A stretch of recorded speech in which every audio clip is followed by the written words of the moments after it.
Someone asked me to elaborate more on something I had mentioned a while back. I had mentioned the Order of Bacchus being involved with the crucifixion somehow. They wanted to know what I meant. Now many assume that God had not tried to rescue Jesus from his crucifixion, but that is not true. God had sent Gabriel to ask those within the Order of Bacchus, which was an elite Pharisee order of opulence masquerading as a coven of blood drinkers to hide their opulent ways. At the head of this order, of course, was Satan. God had sent Gabriel to have them sneak Jesus away in an underground, as he had heard they were popular for at that time. Now the fact that I remember seeing Bacchus there at his execution, and both Christian and Catholic accounts of the event both depict Satan having been present during his walk to Calvary Hill, I must insist to know what happened. The fact that I remember him drawing his last breath upon that cross would mean that he did not reach him in time, but why? What happened? It was a long shot and last-minute plan, but still I am curious as to what had delayed him from reaching him. Was there just not enough time, or, like Michael, was he delayed by someone? God had said something through me once that I never forgot, and I think I will share it with you. He had said to a woman whose children had died of SIDS and she despised God. He said there are evil influences in the world such as the devil and his minions, and they are there for a reason. I allow them to do what they do sometimes, and occasionally they pit me into a corner where it would bring great harm to many if I play to their game, and they would not be much of an adversary if I didn't allow them to be capable of such things from time to time. So it's not that I do not hear your cries for help, only that sometimes it would do more harm than good, because there are more factors at play than many realize.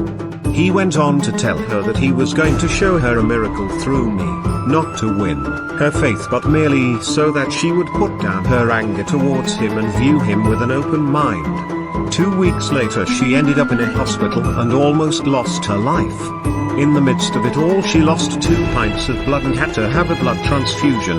After it was done, the diabetes that she had her entire life was gone. She went from 180 cc's of insulin a day just to try and maintain to 0 in a day. Even the doctors proclaimed her a medical miracle. I just realized where I know that image from. Samjazel, the childlike angel whose image I used in a previous video. That was the boy of the silver spire I mentioned, but that is only one of them. Where is his sister? There were 2 children of the Towers of Avernus. The one they call Samjazel, and the other was his sister. I knew their father in a former life and was a well-known family acquaintance. I even met the boy once before everything got turned upside down. Another something else I wanted to mention is to those out there that think altering the Bible will alter creation or history somehow. Whatever your reason, there is something you should know. Your efforts are wasted. I remember the day the Book of Life was created. When the book that held the deeds of every living creature was made, there were 3 made. One in heaven, one upon the earth, and one in hell. So changing the Bible will not have the effect you're hoping for. Your deeds will still be known, and you will still be held accountable for your deeds. The only thing I really notice is that your chance to stand before God and protest your innocence to the accusations, that your life's deeds and the intention behind them has been removed. You've only sacrificed your chance to be heard. Maybe.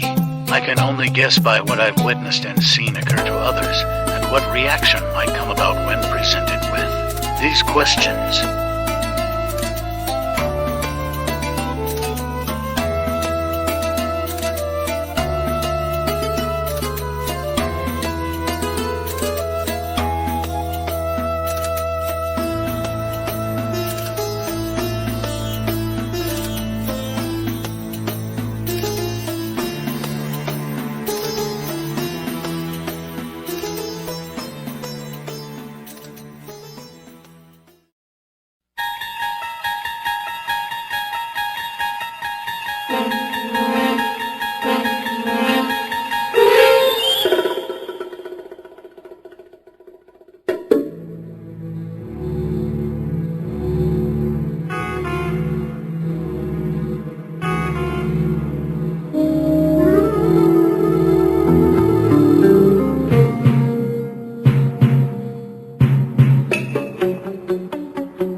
you.